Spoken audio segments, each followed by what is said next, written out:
Chinnaswamy stadium ಬಳಿ ಕಾಲ್ತುಳಿತ ಕೇಸ್ಗೆ ಸಂಬಂಧಪಟ್ಟಂತೆ ಸ್ಟೇಡಿಯಂಗೆ police commissioner ಭೇಟಿಯನ್ನ ಕೊಟ್ಟಿದ್ದಾರೆ.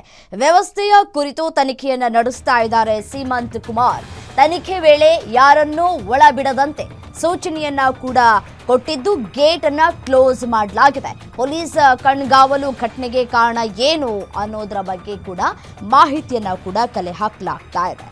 ಈಗಾಗಲೇ ಈ ಒಂದು ತನಿಖೆಯನ್ನ ಸಿಐಡಿ ಅಧಿಕಾರಿಗಳು ಕೂಡ ನಡೆಸ್ತಾ ಇದ್ದಾರೆ. ನಿನ್ನೆ ಕೂಡ ಸಿಐಡಿ ಅಧಿಕಾರಿಗಳು ಸ್ಥಳಕ್ಕೆ ಭೇಟಿ ಕೊಟ್ಟು ತನಿಖೆಯನ್ನ ಕೂಡ ನಡೆಸಿದ್ರು. ಮತ್ತೆ ಸಿಸಿಟಿವಿ ಫುಟೇಜ್ಗಳನ್ನು ತಮ್ಮ ವಶಕ್ಕೆ ಕೂಡ ಪಡೆದುಕೊಂಡಿದ್ರು. ಚಿನ್ನಸ್ವಾಮಿ ಸ್ಟೇಡಿಯಂನ ಬಳಿ ಕಾಲ್ತುಳಿತಕ್ಕೆ 11 ಜನರು ಬಲಿಯಾಗಿದ್ರು. ಈ ಹಿನ್ನೆಲೆಯಲ್ಲಿ ಇದೀಗ ಪೊಲೀಸ್ ಕಮಿಷನರ್ ಕೂಡ ಭೇಟಿಯನ್ನ ಕೂಡ ಕೊಟ್ಟಿದ್ದಾರೆ ಸ್ಥಳಕ್ಕೆ. ಸೀಮಂತ್ ಕುಮಾರ್ ಅವರು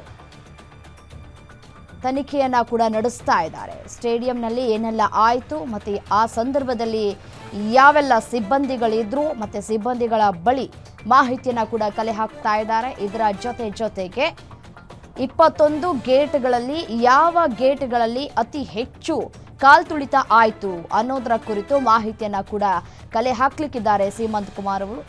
ಸೊ ಹಾಗಾಗಿ ತನಿಖೆ ವೇಳೆ ಯಾರನ್ನೂ ಕೂಡ ಒಳಬಿಡದಂತೆ ಸೂಚನೆಯನ್ನ ಕೂಡ ಕೊಟ್ಟಿದ್ದಾರೆ ಪೊಲೀಸ್ ಕಮಿಷನರ್. ಈಗ ಸ್ಟೇಡಿಯಂಗೆ ಯಾರು ಕೂಡ ಒಳಗಡೆ ಬರುವ ಹಾಗಿಲ್ಲ ಅಂತ ಹೇಳಿ ತನಿಖೆಯನ್ನ ಕೂಡ ನಡೆಸ್ತಾ ಇದ್ದಾರೆ. ಹೇಗಾಯಿತು ಘಟನೆ ಆಗೋದಕ್ಕೆ ಕಾರಣ ಏನು, ಮೊದಲು ಎಲ್ಲಿಂದ ನೂಕು ನುಗ್ಗಾಟ ಶುರುವಾಯಿತು ಅನ್ನೋದರ ಕುರಿತು ತನಿಖೆಯನ್ನ ಮತ್ತಷ್ಟು ಚುರುಕುಗೊಳಿಸಲಾಗಿದೆ. ಸಿಐಡಿ ಒಂದು ಕಡೆ ತನಿಖೆಯನ್ನ ಈಗಾಗಲೇ ನಡೆಸ್ತಾ ಇರುವಂಥದ್ದು. ಇದಕ್ಕೆ ಕಾರಣ ಯಾರು ಅನ್ನೋದರ ಕುರಿತು ಮಾಹಿತಿಯನ್ನ ಕೂಡ ಕಲೆ ಹಾಕಲಾಗ್ತಾ ಇದೆ. ತನಿಖೆ ಇನ್ನಷ್ಟು ಚುರುಕುಗೊಂಡಿದೆ.